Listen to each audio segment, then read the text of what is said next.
What's good, Coach Colin Castello with ShotMechanics Basketball, and in today's video, we're gonna help you get shifty with sick misdirection moves. They're gonna help you dominate and destroy even the most aggressive defenders. Here, the chance of defense, that's what it is all about. Morant on the draw and just erupts over the top of Baines. All right, so the power of misdirection can make you one of the most shifty ball handlers each and every single time you step on the court. If you look at the best NBA players, the guys like Kyrie Irving or even Jamal Crawford in the earlier generation, or guys like Steph Curry, all of them are fantastic about using a misdirection dribble to set up the defender to get what they want. So today, I'm gonna give you a few super sick moves that aren't that hard to do, but it can get big time results. Now, make sure you watch to the end of the video because I got something 100% free that's gonna take your game to the next level that you're not gonna wanna miss. All right, so the first move is a between the legs misdirection step back. Back in the day, we saw Dwayne Wade do this a lot. Now we get kind of a handful of different scorers that use it. And basically, we're just using a between the legs towards the middle of the court to make the defender think we're going that direction, but we're immediately picking the basketball up for that space for the jumper. So it looks a little something like this. It can be from a live dribble. I cannot dribble yet, whatever I want to do it from. But all I'm going to do is I'm going to go between the legs, and I'm going to throw my shoulders and try to go downhill with it. I'm trying to make the defender think I'm going down this direction. This is a fantastic move if your team needs a three-pointer and the defense knows you need a three-pointer, because even if they try to play it right, a lot of times you can still get them with it. So here's what you do. As you set it up and you throw between the legs, this between the legs dribble is going to be my last dribble of the move.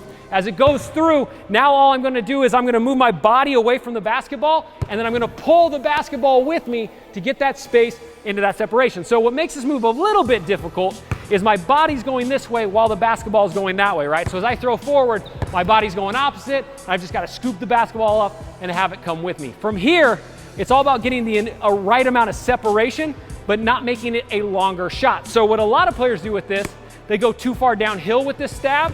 So when they pull, they're actually making a much longer shot for themselves, right? If I move away from the three-point line, that becomes a much harder, longer shot. So you want to do this, but you're moving more sideways, so it's still just a normal three-pointer or slightly longer, but I'm still getting as much separation from the defender. So instead of going downhill, I'm going to go a little bit more lateral or sideways. So now when I pick it up, I'm still on the three-point line, but I'm getting my separation from the defender this direction rather than that direction, right? So use that misdirection dribble, throw that ball on a pound, try to get as much space on that pickup as you can for an open jumper. All right, next one up, we've got a cross jab. Now this is basically a great transition move, or anytime you've got a little bit of momentum or steam coming down court. So let's say your team gets a defensive rebound, they kick it out to an outlet, and you're getting kind of that full speed downhill. This is a great time to use it. So basically, all we're looking to do is we're gonna set a crossover first. Now you can either do a push crossover, you want to keep your speed up, or if you want to slow down and do more tempo, you can do a normal crossover.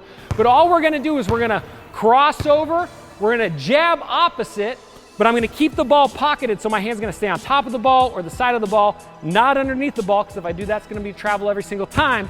But we're going to hit this crossover, jab opposite, but then I'm going to continue my direction the same way the ball's going. So what makes this such a great misdirection move, pretend like the camera's a defender. As I come down, when you do this with the jab, most of the time the defender's gonna slide that way because it looks like this jab is attacking towards the middle.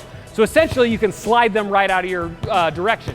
So as I come down, so I go like this, ooh, I'm going by the defender, getting by the rack, keeping my speed up. This is one of my absolute favorite transition attacks. You see a lot of NBA players use it as well because you can keep your speed up and get the defender to move out of your line. All right, so the next move we got up is the cut dribble. Now this is fantastic in transition, or if you're coming out of a pick and roll, or anytime you've got to freeze a defender, this is a fantastic option. So basically, some people call it cut dribble, some people call it a yo-yo dribble. There's a bunch of different names for it out there.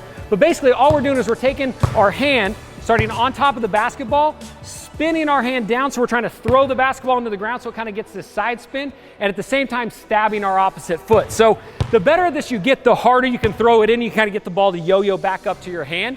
But the whole key here is, as I'm coming up and I'm getting ready to throw it, I want to throw my eyes and my foot the opposite direction so it looks like I'm going that way, and then I'm going to bound out of it either into a jumper or an attack towards the basket. So you can think about, pretend the camera's like a help side defender on a pick and roll.